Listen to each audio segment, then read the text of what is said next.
नमस्कार, मैं हूं पवन त्यागी। जम्मू कश्मीर में आजकल अतिक्रमण हटाओ कार्यक्रम चल रहा है और यह कार्यक्रम आपको बता दूं 7 जनवरी से चल रहा है।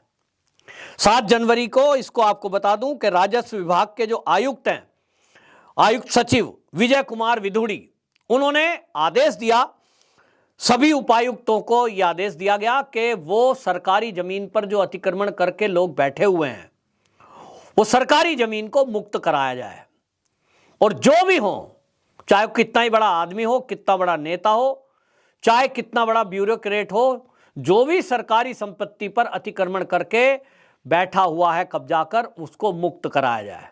उसके बाद जम्मू कश्मीर में बुलडोजर तैयार किए गए, फोर्स तैयार की गई और एक तरफ से अभियान जो चला उसका रिजल्ट यह है कि अभी तक आपको बता दूं 10 लाख कनाल, बहुत बड़ा आंकड़ा है, 10 लाख कनाल जमीन जो सरकारी थी, जिस पर वहां के नेता और ब्यूरोक्रेट्स कब्जा करके बैठे थे, जिसमें आतंकवादी संगठनों से संबंध रखने वाले कट्टरपंथी लोग भी थे, उनसे ये 10 लाख कनाल जमीन मुक्त करा ली गई है। लेकिन इस अभियान पर पहले महबूबा मुफ्ती के बयान थे, अब इसमें राहुल गांधी भी बीच में कूद गए हैं। तो ऐसा तो हो ही नहीं सकता कि जहां देश हित का कोई काम हो रहा हो और ये कांग्रेसी उसके विरोध में ना बोले। तो राहुल गांधी कूदे और कूदते ही हुआ क्या, वही अपनी पुरानी चाल कि देश हित का कोई काम हो रहा है तो उसके विरोध में खड़े हो जाना है। तो ये खड़े हुए तो ट्वीट किया, ये ट्वीट कर रहे हैं कश्मीर ने प्यार चाहा था लेकिन उन्हें इसके बजाय बीजेपी ने उनको बुलडोजर दिया। राहुल गांधी ये कहना चाहते हैं कि कश्मीरियों को प्यार की जरूरत थी लेकिन मोदी सरकार ने उनको बुलडोजर दे दिया। राहुल गांधी के इस ट्वीट के बाद जहां एक तरफ उनका मजाक उड़ रहा है कि राहुल गांधी जी, आप तो पूरे देश में प्यार बांटते घूम रहे थे, आपने भारत जोड़ो यात्रा की, आप 2014 के पहले तो सत्ता में आप ही थे, कश्मीर को खूब प्यार दे रहे थे, तो उस प्यार का नतीजा क्या हुआ? जो मैंने अभी आंकड़ा बताया 10 लाख कनाल जमीन, यह 7 जनवरी को अभियान चला है और अभी लगभग 1 महीना होने को आया। उस 1 महीने में 10 लाख कनाल जमीन मुक्त कराई गई है, सरकारी जमीन जो लोगों ने कब्जा रखी थी। और किन्होंने कब्जा रखी थी? कोई रेहड़ी पटरी वाला, कोई छोटा सा किसान, कोई दिहाड़ी मजदूर कश्मीर का, उन्होंने नहीं कब्जा रखी थी, क्योंकि उनकी हिम्मत क्या है कि सरकारी जमीन को कब्जा लें। ये वो लोग थे जो कहीं ना कहीं पाकिस्तान में बैठे हुए आतंकवादियों को सपोर्ट करने वाले लोग थे। ये अलगाववादी ताकतें थी, कहीं राजनीतिक दल बना करके वो सपोर्ट कर रहे थे उस मानसिकता का। ऐसे लोग जहां मर्जी आई, हाईवे के किनारे पता लगा इन्हीं के खेत हैं, कब्जा रखा है, फार्म हाउस बना दिए, होटल बना दिए, शॉपिंग कॉम्प्लेक्स बना दिए। ये शॉपिंग कॉम्प्लेक्स अगर बनेगा, मान लीजिए जमीन सरकारी है और उसमें एक 4 मंजिल बिल्डिंग बनाई हुई है, शॉपिंग कॉम्प्लेक्स बनाया हुआ है, वो क्या 1-2 रुपए में बनेगा? उसके लिए 20-30 लाख रुपए चाहिए। ये जो 20-30 लाख रुपए लगाकर शॉपिंग कॉम्प्लेक्स बनाए गए सड़क के किनारे, हाईवे के किनारे, ये किसी गरीब आदमी का पैसा है क्या? ये गरीब आदमी का काम है क्या? पीडीपी की महबूबा मुफ्ती कहती है कि गरीबों पे बुलडोजर चलाया जा रहा है, जबकि हकीकत यह है कि अभी तक जो 10 लाख कनाल जमीन मुक्त कराई गई है, एलजी मनोज सिन्हा के नेतृत्व में जो काम हो रहा है, ये तय हुआ है सरकार की तरफ से कि जो गरीब लोग हैं ये जमीनें उनको दी जाएंगी। भाई सरकार इसका क्या करेगी? सरकार ने ये देखा कि हाईवे के किनारे या खेतों में, खलियानों में तब्दील कर दिए गए सरकारी जमीन को किसको देना है? जिनके पास जमीन नहीं है। सरकार की योजना है कि कश्मीर के अंदर विकास करना है, कश्मीर में गरीबों को उनका हक देना है, तो उनका हक मार कर खा गए। तो जिनके पास रहने के लिए मकान नहीं है, उनके लिए मकान बनाना है। तो मोदी सरकार की ये योजना है प्रधानमंत्री आवास योजना। प्रधानमंत्री आवास योजना में जो मकान बनेंगे, क्या वो जमीन खरीदने के बाद बनेंगे कि इन नेताओं का खेत है जी, फिर उसकी खरीदेगी मोदी सरकार? अब है तो सरकारी, तो मुक्त कराएंगे तो बुलडोजर तो चलाना पड़ेगा। लेकिन इस बुलडोजर के विरोध में जिस तरह से कई नेता खड़े हो रहे हैं, अब वो बदजुबानी पर उतर गए हैं। जहां महबूबा मुफ्ती वहां लोगों को भड़काने के लिए ये कहती हैं कि लोगों को आना पड़ेगा, घर से निकलना पड़ेगा। उसके बाद क्या होता है कि जो ये अतिक्रमण हटाओ टीम है इसके ऊपर पथराव होने लगता है। ये कश्मीर में इन नेताओं ने यही तो किया है 65 साल। अब इसी में राहुल गांधी भी बीच में आ गए हैं। वो भी अब यही चाहते हैं कि लोग भड़कें, तो भड़केंगे कैसे? मोदी सरकार को बदनाम करो। जब राहुल गांधी जी, आप मुझे बताइए कि 2014 में मोदी जी आए हैं, इसके पहले तो आप थे और आपने कश्मीर को खूब प्यार दिया। उसका नतीजा क्या हुआ? कश्मीर में जितना आपने प्यार दिया उस प्यार का नतीजा यह हुआ कि 1990 के दशक और उसके आसपास हिंदुओं को तलाश कर करके मारा गया। तो आपने किसको प्यार दिया? क्या आपने कश्मीर के हिंदुओं को प्यार दिया? राहुल गांधी जी, आपने प्यार एक ही कम्युनिटी को क्यों दिया? उनको बढ़ावा क्यों दिया?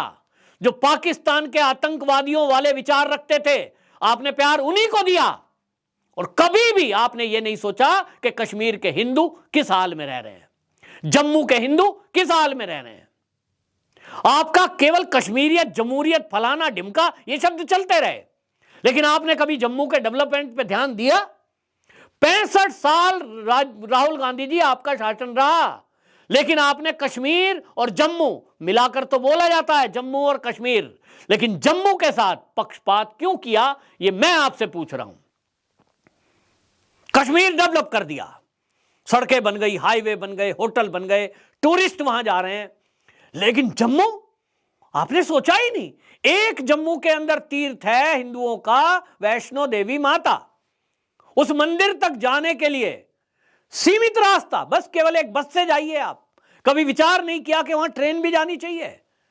अब कैसे जा रही है? यह प्यार का नतीजा है कि नफरत का नतीजा है? राहुल गांधी जी, आज आपको दर्द हो रहा है जब अलगाववादी ताकतों से जमीन खाली कराई जा रही है, जब भ्रष्ट नेताओं से जमीन खाली कराई जा रही है, जब भ्रष्ट ब्यूरोक्रेट से जमीन खाली कराई जा रही है, तो आपको दिक्कत है बुलडोजर से। तो आप कह रहे हो कि जम्मू कश्मीर में बीजेपी वालों ने बुलडोजर दिया। बिल्कुल दिया, ये यूपी में भी दिया, ये मध्य प्रदेश में भी बुलडोजर दिया, ये असम में भी बुलडोजर दिया। लेकिन किन को? भाजपा शासित राज्यों में जब बुलडोजर चलता है तो वो गुंडों पर, माफियाओं पर और भ्रष्टाचारियों पर चलता है। क्या ये नहीं चलना चाहिए? राहुल गांधी जी, आपसे पूछना चाहता हूं, क्या अगर योगी आदित्यनाथ जी ने उत्तर प्रदेश में माफियाओं पर, भ्रष्टाचारियों पर जो बुलडोजर चलाया है, गैंगस्टरों पर, क्या ये नहीं चलना चाहिए था? योगी जी कहते कि भाई राहुल गांधी तो चाहते हैं प्यार दिया जाए, तो नमस्कार जी, आप बहुत बड़े गैंगस्टर हो जी, हैं, आपको मुझे प्यार देना है, बुलडोजर तो मैं दूंगा नहीं, क्योंकि राहुल गांधी तो चाहते नहीं है। असम के मुख्यमंत्री अगर ऐसा ही करते, जमीन पे अतिक्रमण करने वालों के साथ प्यार दे दें, तो इस देश को आप सराय बना देते हैं। राहुल गांधी जी, आपके प्यार की कीमत पर इस देश का बंटवारा, यानी आप मतलब कांग्रेस, प्यार देते देते तो आपने देश के टुकड़े कर दिए। 1947 के बाद भी आपने प्यार देते देते ऐसे वर्ग को भी यहां रख लिया जिन्होंने धर्म के आधार पर देश बांटा था। प्यार के आधार पर ही आपने पक्षपात इतना किया कि मुस्लिम पर्सनल लॉ बोर्ड बनाया, लेकिन हिंदुओं को कोई आजादी नहीं दी। यह प्यार का आपका नतीजा है कि केवल एक विशेष धर्म के लोगों को प्यार दिया, और केवल एक नहीं, आपका दूसरे धर्म में भी प्यार था, लेकिन नहीं था तो हिंदुओं के लिए तो आपके दिमाग में नफरत है, आपके दिल में नफरत है। राम मंदिर नहीं बनने देंगे, यह पूरा प्रयास कांग्रेस ने किया, तो यह हिंदुओं के प्रति नफरत क्यों? राहुल गांधी जी, आप तो ब्राह्मण बनते हैं, जनेऊधारी, और राम मंदिर को बनने नहीं देंगे। वकीलों की फौज खड़ी कर दी। आपके दिल और दिमाग में हिंदुओं के प्रति इतनी नफरत थी कि आपने हिंदू आतंकवाद शब्द गढ़ दिया कि हिंदू तो आतंकवादी होते हैं, और उस शब्द गढ़ने के लिए कांग्रेस ने ऐसे षड्यंत्र किए कि पाकिस्तान से आतंकवादी आ रहा है तो उसको कह दिया तिलक लगाकर और हाथ में कलावा बांध के आना, आईडी भी हिंदू की रख के लाना, जैसे ही यहां एनकाउंटर होंगे तो उसके बाद हम एक नैरेटिव चलाएंगे। ये तो आरएसएस ने किया है, एजेंसियां हमारे पास हैं, सिद्ध कर देंगे। साध्वी प्रज्ञा ठाकुर को पकड़कर जेल में डाल दिया, असीमानंद को पकड़कर जेल में डाल दिया, और इनको इतना टॉर्चर किया कि इन्हें मार दो, लेकिन ये सिद्ध करो, इनके मुंह से कहलवाओ कि ये आतंकवादियों के साथ हैं।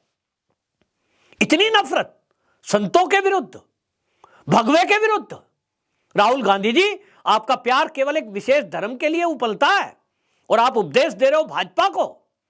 बुलडोजर आज जब चला है कश्मीर में तो दिक्कत है, और जब गोलियां चल रही थी हिंदुओं पे तब आपका यह प्यार कहां गया था?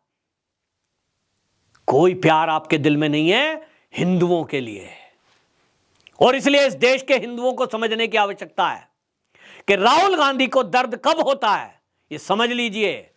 इनको राम मंदिर ना बने कोई दिक्कत नहीं है, ज्ञानवापी ना बने, गौरीशंकर मंदिर कोई दिक्कत नहीं है, मथुरा का मंदिर ना बने, इनको कोई दिक्कत नहीं है, संतों को जेल में डाल दें, इन्हें कोई दिक्कत नहीं है, भगवाधारियों के ऊपर हमला करवा दें। रामदेव के ऊपर हमला जब दिल्ली में हुआ था रामलीला मैदान में, आप भूल गए क्या? ये वही हैं।